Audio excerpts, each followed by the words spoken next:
My next guest is Portia Clare. Portia has been privileged to serve in developing the minds and character of children for over 30 years. A graduate of Duke University and Regent University, she maintains her love of learning and earnestly desires to empower the children who have been entrusted to her care. Simply put, Portia teaches because she values children. Her love of children and family compel her to write stories that will help them recognize their importance, appreciate their value, and navigate through difficult life experiences. Creative writing has always brought her joy, and writing children's books has been her passion since childhood. Portia is the only child of the late Randolph George Clare Jr. and Jane Easterling Clare. She was born in Bennettsville, South Carolina, and raised in Nassau, Bahamas. Her family relocated to Bennettsville, South Carolina in 2015, where she and her mother currently reside. For more information about her books, school visits, presentations, and activities, please visit Portia's website at portiayclare.com. Welcome to the podcast, Portia. Thank you so much, Dana. I'm excited to be with you today. Well, we'll start off with the question I ask everybody. Tell me about a time when you were in the trenches and managed to crawl out. Well, I absolutely, in my 30 years, have been in the trenches several times, but something that stands out happened, I guess, most recently when we relocated to where we are now. I was teaching a grade level that I am accustomed to teaching, but I was teaching children who lived in a different area. I was used to an urban setting and I moved to a rural setting. Okay. And I experienced some changes with behavior in my students that I had not experienced prior to my time here. And the adjustment that I needed to make was rather swift. I recognized that my conversation still mattered because relationships always matter when you're in a classroom. But I had to make some adjustments with how I went about teaching and how I went about reaching the children who were in my care and their parents. It matters how we talk to people, and we need to speak to people in a way that they understand. And so each day that I went into the classroom, I made an effort to really listen to my students and understand what it was that was important to them, where they were at the beginning of the year. And I made every effort to begin teaching them where they were and moving forward from there. So that adjustment for me was significant, but I believe that it was successful because I took the time to listen to the children, to watch their behaviors and to see what was important to them and to their families. I think every parent sends their best child to school every day. And I believe that every parent wants their children to learn and to do well. So those constants remain regardless of your location. But knowing how to communicate to your audience makes all the difference in the world. And I think the children and I benefited because of that time that we took to get to know one another. Yeah, and that's a common struggle with teachers when they're changing either buildings, settings from like urban to rural, social demographic settings in schools, size of schools, any type of situation like that. I think, like you said, the most important thing is getting to know where kids come from and listening to them. So that's right. And you know what else I've found over the years, really, a 7-year-old is a 7-year-old is a 7-year-old. A 5-year-old is a 5-year-old is a 5-year-old. Everybody responds to love. Yeah. Let's talk a little bit about some of your writing. So you had your first book published on December 8th, last December 2021, and talk about your book. And it's you said it's semi-autobiographical. So indeed it is. Tell us about it. I'd be more than happy to. The title of my children's book is Best Friends Forever, A Puppy's Tale. And the main characters in the story are Scoopy and her puppy, Sandy. I am Scoopy, and Sandy was actually my puppy, my pet dachshund. She was a birthday gift to me on my 4th birthday from my parents. And the story walks the reader through our lifetime together. Sandy was the sister that Scoopy always wanted, but she never got. So they were inseparable. They became best friends immediately. They did everything together. They slept together. They ate together. They played together. They explored together. And so that friendship developed over time. And then several years later, my father was transferred to the Bahamas to the United States from the Bahamas because of his job. And so we flew to Washington, D.C. And Sandy was not allowed to ride with us in the plane. She had to ride in the luggage compartment. When we arrived in Washington, D.C., it was very evident that Sandy had become ill during that flight. So going to the veterinarian, we found that she developed epilepsy. And through that process of her sickness and her illness, a different kind of relationship developed between Scoopy and Sandy. There was still love there, but we had to care for Sandy in ways that were different because of her illness. And as time passed, the years passed, Sandy had seizures off and on, but she was still able to play with Scoopy like they normally did. And then eventually one summer, when we had a family gathering at my grandmother's home, Scoopy was able to have Sandy with her. Everybody traveled together. Sandy began to have a seizure, and she consistently had seizures. And Scoopy had a conversation with her daddy about that because she was very concerned that Sandy was not going to do well this time like she had done previously. And Daddy explained as a reminder that the veterinarian shared, if that continued, the seizures back to back, then Sandy would not be well. And the next morning, Sandy had actually passed away, and Scoopy and her family buried Sandy in Grandmommy's backyard.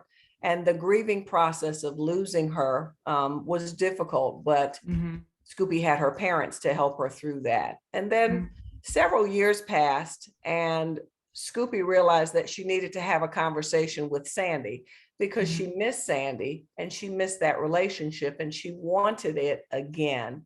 And she felt she needed Sandy's permission to get another puppy. So she had that conversation with Sandy, and Scoopy felt that Sandy really did understand. And after that conversation, she asked her dad, and she was 10 at this point, 10 years old, if she could, and her mom, if she could get another puppy. And of course, her parents said yes. And Scoopy chose to get a boy this time and a different breed of dog. She got a miniature schnauzer. And that relationship developed, and she realized that, though it was different, the relationship was absolutely the same. It still was another beautiful friendship. And so my objective in writing it was to help children really through the process of grief and loss through a pet. Oftentimes my students have had pets over the years, and so they can relate to having something that they love and that they have to care for. And I believe that this book is a resource of care for parents that can help children through grief and loss, not only of pets, but I believe also for people. It is a way to bridge that conversation that I think would be easier for parents and children to have. Yeah, and it's a timely book because there are a lot of children who have lost family members in the past couple of years due to COVID, and yes, indeed. There's always illnesses otherwise, or accidents, or pets that end up passing. And but you've been teaching already for 30 years. So was this a writing in process, and then you just decided to get it published, or was it just now was the time to write this story?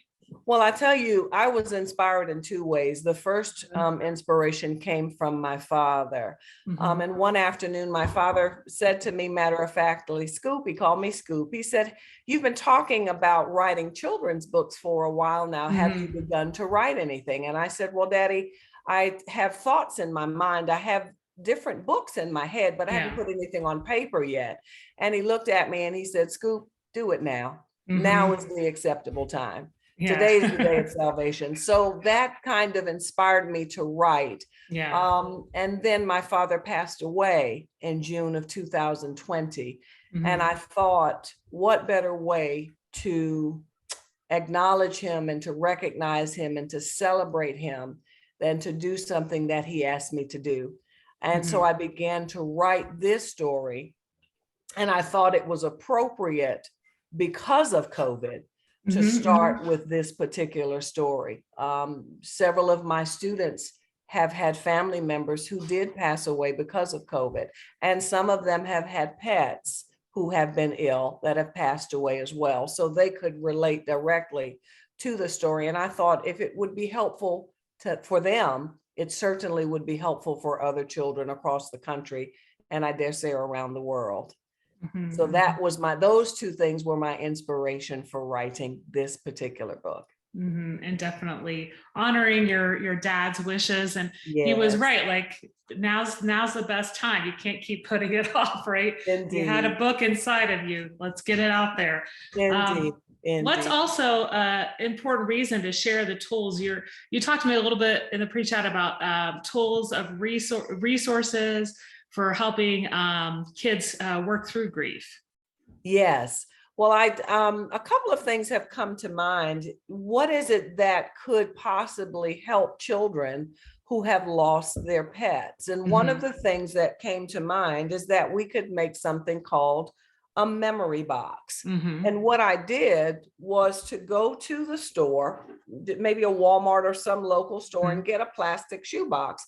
This is one option. You could also get a very decorative box that's covered with cloth and all kinds of things, but something simple that a family could do together is mhm, get a plastic shoebox and then take that box and decorate it with all kinds of um, patterns and shapes. They might have glitter on them. They may be shaped mhm, like hearts or stars or flowers. You can also get lettering and put the name of your pet on the top of that box. And that's what I did for Sandy. I mhm, decorated and her name with glitter and little colorful beads all over the box. And then inside that memory box, you would have things that were near and dear to you that reminded you of your pet. For mhm, example, you might have pictures that you have mhm, taken with your pet. As I have inside, I have a picture, several pictures of Sandy and me. I have pictures of Sandy with my dad. I have toys that I played with Sandy. I have a leash that Sandy had.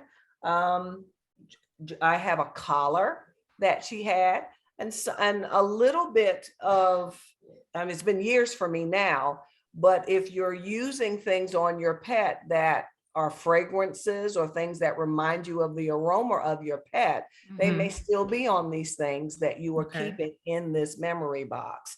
But it's an opportunity for children to go through that box, whether it be with a parent or a sibling or by Mhm, themselves, and reflect and think of all of the good times that they had with their pet. It's an opportunity for parents to talk with children about that pet, because talking about grief is not easy for children. mhm, Sometimes they don't want to have a conversation yet, and they mhm, want to have that time alone with those things that their pet used to wear or used to mhm, have, or pictures with them and their pets. So this treasure box or memory box is a way to help children to grieve and help them to talk about their feelings about their grief. So that's one thing that I thought about. The other thing was that over time, parents may introduce their children to an opportunity to visit a shelter, mhm, because in the shelter, they might be able to help to care for other pets. mhm, And eventually they may determine that they want another pet and may be able to purchase or get one of the pets from the shelter for which they have been caring. So mhm, that's something that exposes them to pets again, but it doesn't force ownership on them just yet, because mhm, they may not want to establish that kind of relationship, but they still may want to in some way be helpful and work with pets. And then having conversations with your child's teacher, I mhm, think would be essential, because teachers benefit from knowing if something has changed at home. And if a child has lost a pet or even a family member, that might help to explain the behavior that we see in class that may be different than we're mhm, accustomed to seeing. And that conversation that the child needs to have might be easier to have with the teacher, because the teacher is a little bit more distant from the home environment, and maybe the child will be more comfortable with it. And maybe sometimes parents are a little bit more intense with their conversations because they're so close to something. But a teacher who is a little bit more distant from it will give the child an opportunity to speak and not be guarded with how they are sharing. They can just speak from their hearts freely, and not be concerned about, am I hurting mommy? Am I hurting daddy? Is it going to be okay if I say this to them? Might be easier with the teacher. So having that conversation among the children, the parents, and the teachers that shares that this child is going through something because her pet or his pet died or a family member passed away, I think is beneficial. It just gives the child another opportunity to share when he or she is ready to have that conversation. So I think those three things would be helpful when a parent or a teacher or any adult in a child's life is helping that child through grief and loss. Yeah, and I think those are great tools because, I can think back to having cats while I was growing up, and one of them lived, into my adulthood. But even adults, like you said, like you made this box for Sandy as an adult, right?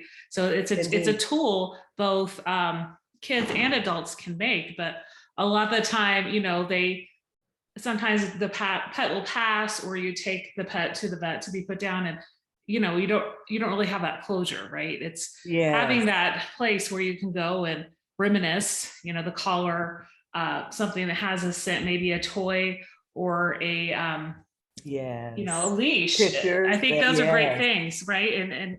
And everybody has grief one time or another in their life. So absolutely, thanks for sharing these tools. What's your message? Yeah, what's your message of encouragement and support for families who may have lost a beloved family member or pet? Well, I would say to you that I do understand how you feel, and that grief is different for every person. Your grief will last as long as you need it to. There are times when people are rushing another person through grief or wanting them to communicate or talk about an instance of loss before a person is ready. And I would share with you that in time, when you're ready to have that conversation, or your child is ready to have that conversation with you, I think it will happen. You can pose questions and ask if they want to talk about it, or if they would like to visit a pet store, or if they would like to have another pet. But let that child come to you when he or she is ready to have that conversation. Don't force it, but trust that it will happen when it is supposed to. And there's so many different things that can be done to help, but remember that there is a community of people who are surrounding you, whether it be other family members, whether it be your child's teachers, or others who are in a school building, who will be able to work with you and build a community around your child to help him or her through that grief and that loss. Sometimes tears will come immediately. Sometimes anger will come first. Sometimes acting out of character will come first. But having that community to surround your child will help. And know that when you reach out to people, that someone will be ready to help you with that process. That the parent may be sad about the loss of a pet as well, and not know how to communicate that with the teacher. And hopefully, as teachers, we're making parents feel welcome to have conversations with us about things that are happening in their homes. That would be my goal for every parent who is a part of my classroom.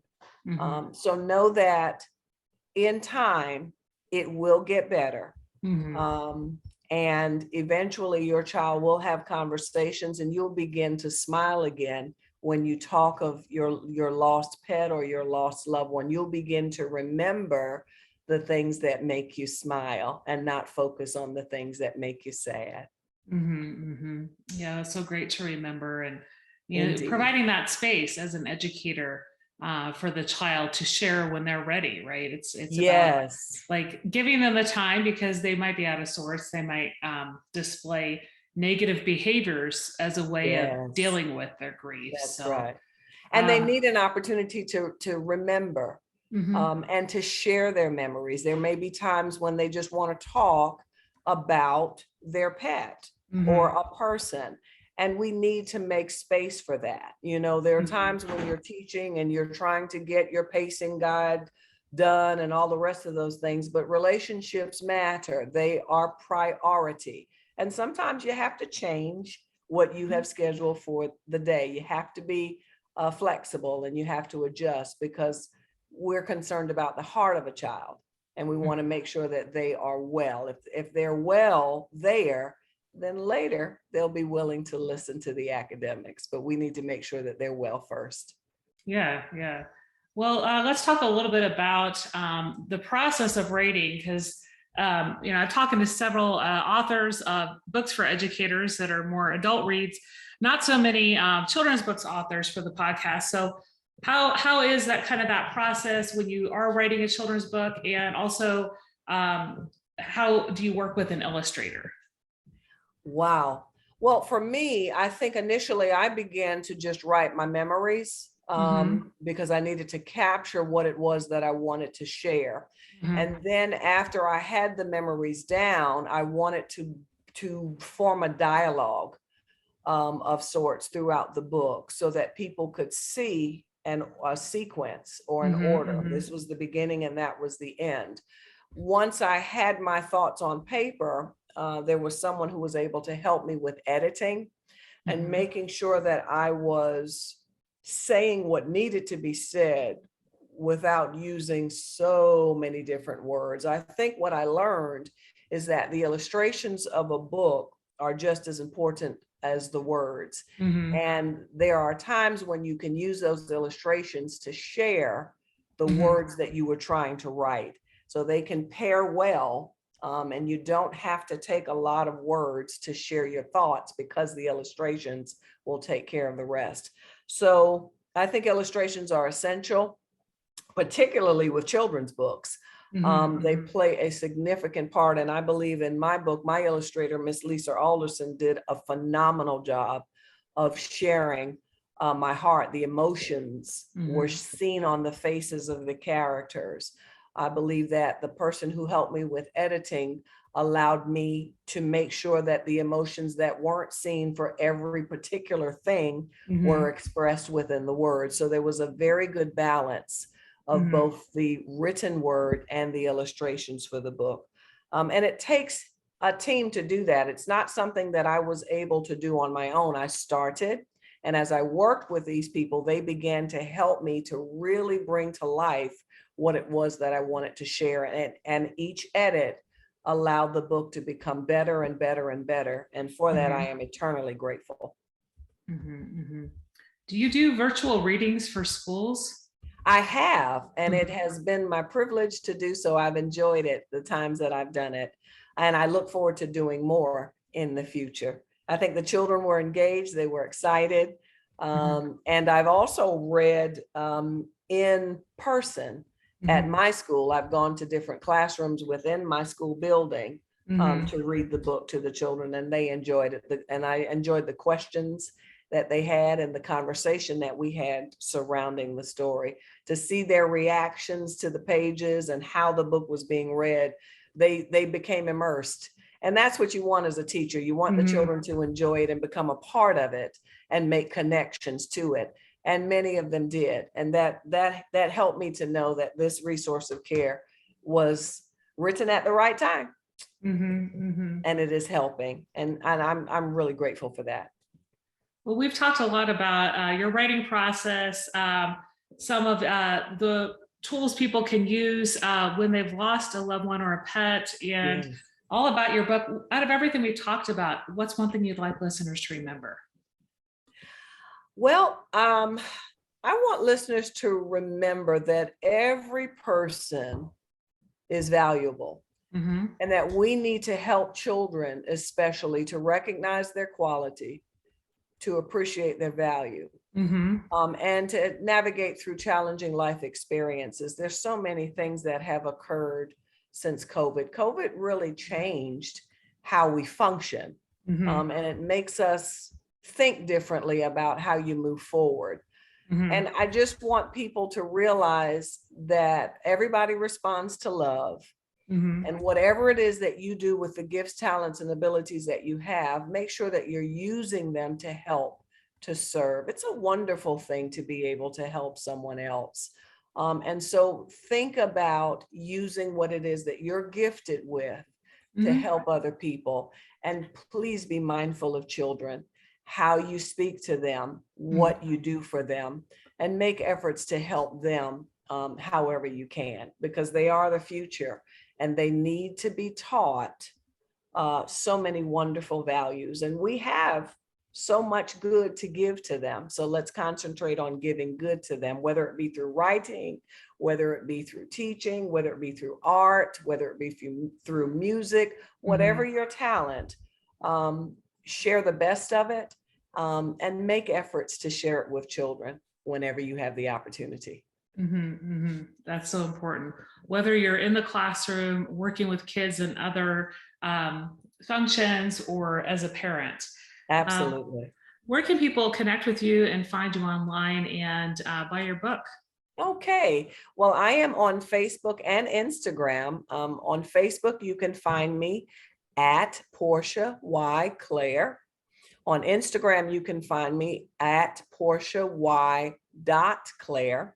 And you can also connect with me or purchase an autographed copy of my book on my website, which is portiayclare.com. Great, great. I'll make sure to include all that in the show notes. Well, thank you so much for being my guest on the Out of the Trenches podcast today. It was a pleasure talking with you and learning about your book and the writing process. Thank you, Dana. I have enjoyed every moment with you. You have been a pleasure to speak with.